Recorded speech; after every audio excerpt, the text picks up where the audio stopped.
nama Vicky Giamel. Saya Rena Mahmud. Saya Fabian Rompas. Saya Ruben Antoni Jeli Pertubayan. Dan saya Ruben Yo. Oke, saksikan video kami nanti. Pengertian TPA berdasarkan Undang-Undang Nomor 18 Tahun 2008 tentang Pengelolaan Sampah, tempat pemroses akhir atau TPA. TPA menjadi tempat salah satu diisolasi secara aman agar tidak menimbulkan gangguan terhadap lingkungan sekitar. Inilah yang menyebabkan diperlukannya penyediaan fasilitas dan perlakuan yang benar agar keamanan tersebut dapat dicapai dengan baik. Berdasarkan data dari Status Lingkungan Hidup Indonesia atau SLHI tahun 2007 tentang kondisi TPA di Indonesia, sebagian besar TPA di Indonesia merupakan open dumping atau tempat penimbunan sampah, sehingga menimbulkan masalah pencemaran lingkungan. Data menyatakan bahwa 90% TPA dioperasikan dengan open dumping, hanya 9% yang dioperasikan dengan kontrol landfill dan sanitary landfill.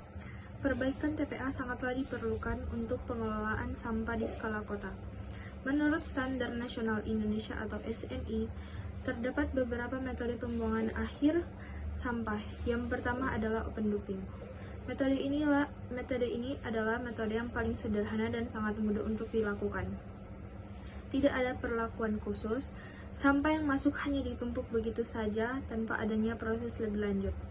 Hal ini dapat mengakibatkan timbulnya pencemaran lingkungan seperti pencemaran udara dan pencemaran air. Yang kedua adalah metode controlled landfill. Metode ini cukup rumit dan memakan biaya yang cukup banyak. Metode pengolahan sampah ini meliputi penimbunan, perataan, dan pemadatan.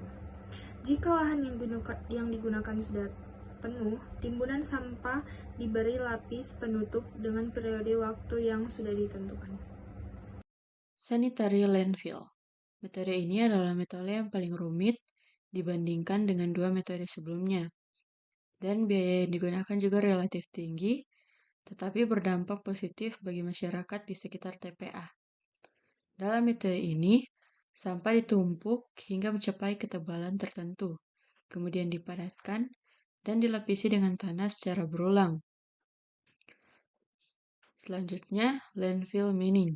Ini merupakan metode yang umum digunakan dalam pengolahan limbah, di mana limbah dibuang ke dalam tanah melalui proses penimbunan yang dikenal sebagai landfilling.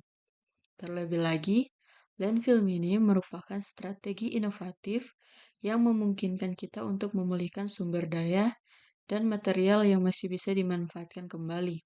Konsep Enchanted Landfilling Mining atau ELFM adalah perkembangan terbaru dalam landfill mining yang mencakup pengondisian dan ekskavasi limbah, serta valorisasi yang aman dan terintegrasi melalui teknologi inovatif.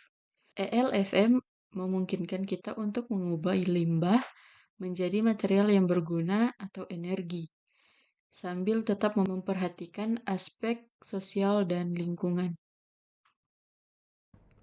Pembentukan gas di dalam landfill.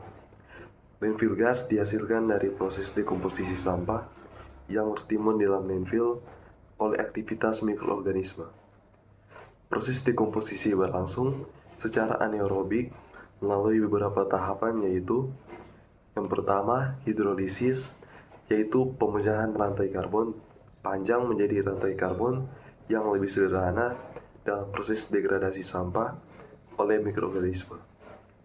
Yang kedua, acidogenesis, yaitu senyawa dengan rantai karbon yang lebih pendek diubah menjadi asam organik akibat adanya aktivitas dari mikroorganisme acidogen.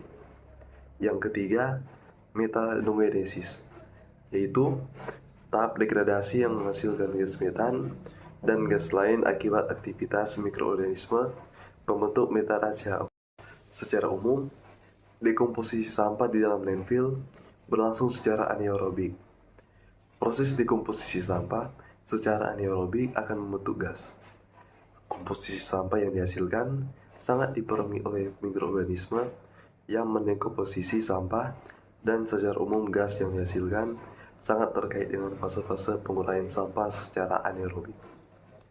Kontrol gas secara umum dapat dilakukan dengan pembakaran gas atau memanfaatkan sebagai sumber energi, terutama untuk gas metana bisa dimanfaatkan sebagai sumber energi yang sangat potensial. Secara umum, sistem kontrol gas dapat dibedakan secara aktif dan pasif. Pembuatan leachate.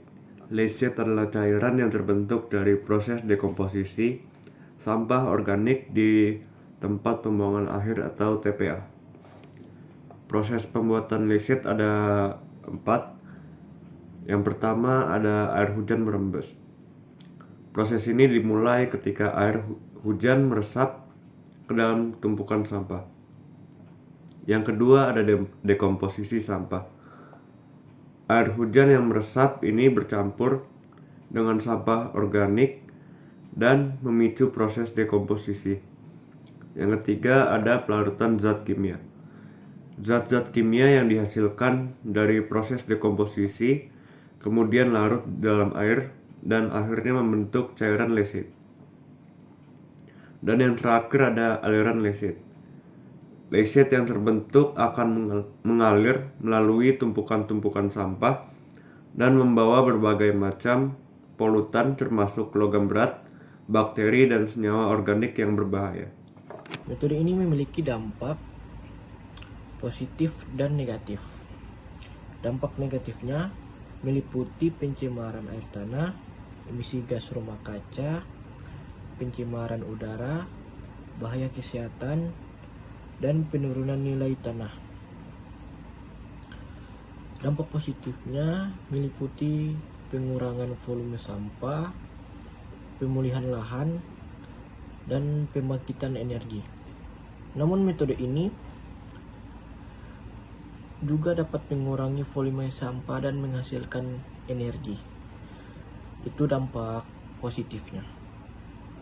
Oke, baik, terima kasih.